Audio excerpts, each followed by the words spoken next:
រឿងចៅសុកចៅសៅកាលពីព្រៃនាយមានបុរសពីរនាក់ជាសម្លាញ់នឹងគ្នាមួយឈ្មោះចៅសុក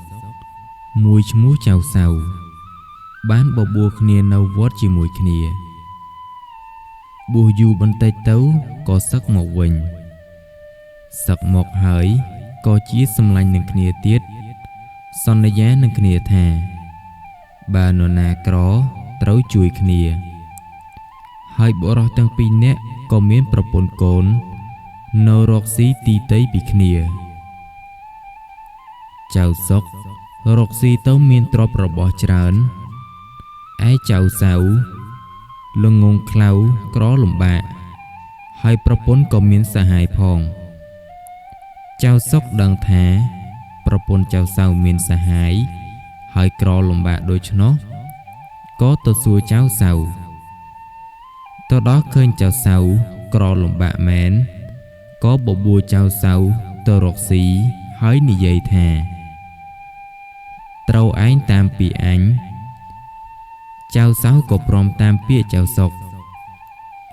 ចៅសុកបបួលចៅសៅទៅកាប់ឈើធ្វើក្តាមម្ជូរលក់ចៅសៅតាមពាក្យចៅសុកក៏ព្រមទៅជាមួយគ្នាហើយកូនសេដ្ឋី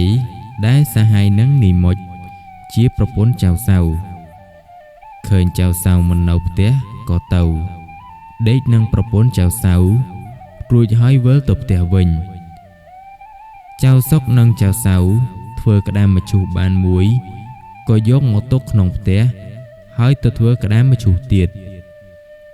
កូនសេដ្ឋីក៏ទៅដេកនឹងនិមិត្តដល់ពាក់កណ្ដាលអាធ្រាត្រចៅសុកនិងចៅសៅមកផ្ទះវិញចៅសុកខំដើរប្រញាប់មកមុនស្រែកហៅប្រពន្ធចៅសៅឲ្យបើកទ្វារឯកូនសេដ្ឋីក៏ភ័យខ្លាចរត់ពំរួចនាងមុចប្រាប់សហាយឲ្យចូលទៅដេកក្នុងក្តាមម្ជូរ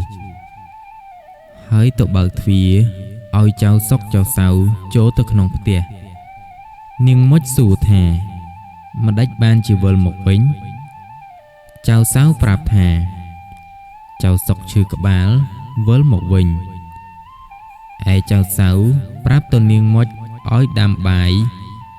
ស៊ីបាយរួចហើយដោយចៅសុកដឹងថាសហាយនាងមុចដេកនៅក្នុងក្តាមម្ជូរក៏ប្រាប់ទៅចៅសៅថារកផ្ដៅមកចងក្តាមម្ជូរទុកក្រែងចោលលួចចៅសៅក៏យកផ្ដៅទៅចងរួចស្រេចហើយយកដៃគោលបោះថែមទៀតឯចៅសៅពុំដឹងថាប្រពន្ធមានសហាយក៏ធ្វើតាមពាក្យចៅសុកបង្គាប់លុះព្រឹកឡើងចៅសៅប្រើនាងមុចជាប្រពន្ធឲ្យទៅទិញអីវ៉ាន់នាងមុចក៏ហួសទៅប្រាប់សេដ្ឋីថាឲ្យសេដ្ឋីចាំទិញម្ជូរត្បិតកូនសេដ្ឋីទៅដេកនឹងខ្ញុំប្តីខ្ញុំមកទាន់បានរត់ចូលដេកក្នុងម្ជូរប្តីខ្ញុំសែងយកមកដល់ព្រឹកនេះហើយប្រាប់ហើយនាងមុចក៏ត្រឡប់ទៅផ្ទះវិញលុះចៅសុកនិងចៅសៅស៊ីបាយរួចក៏សែងម្ជូរយកទៅលក់សេដ្ឋីឲ្យខ្ញុំមួយនាក់ចាំមើលផ្លូវផ្ដាំថា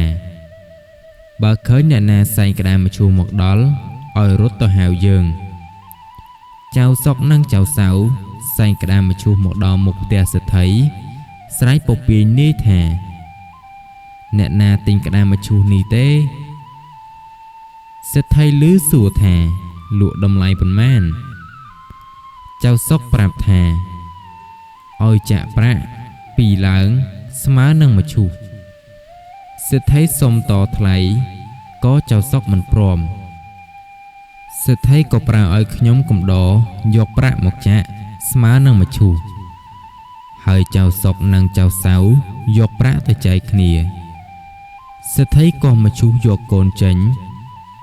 ក្រោយមក